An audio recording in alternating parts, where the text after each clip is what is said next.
We spoke with Mafia the Old Country's leads about launching the project off the back of Mafia Definitive Edition.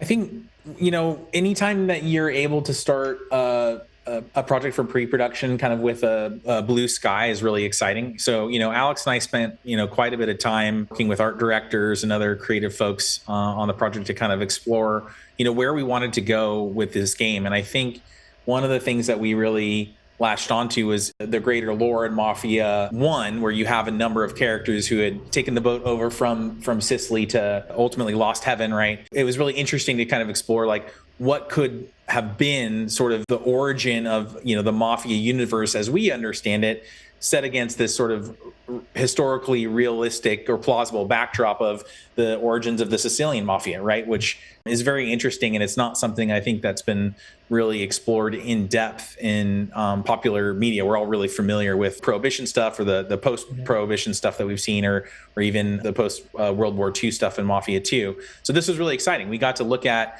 how could we develop some new characters? How could this setting lend itself to new ways to sort of explore the world and connect with those characters? And I think, when we ultimately kind of decided on this concept, everyone was really excited. And that's one of those moments where you just really hope to have that in pre-production, where you've got people going, yes, and then we could do this and we can try this.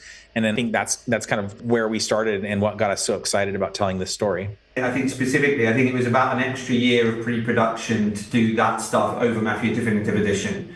Mafia Definitive Edition came, obviously we knew what we were doing off the bat, the story was well established, we needed to do creative development work, of course, we reinterpreted it, we re-envisaged it in some ways, but it was a clear starting point versus this game where we had to create the story, we had to build a new sort of new fiction and all of the stuff that Devin mentioned there. So about an extra year beforehand of a very a small number of people, a handful of people, to kind of like develop the kind of high level concept, get the head around tech needs and things like that before we could really start to go wider with the team. So yeah, it did take longer.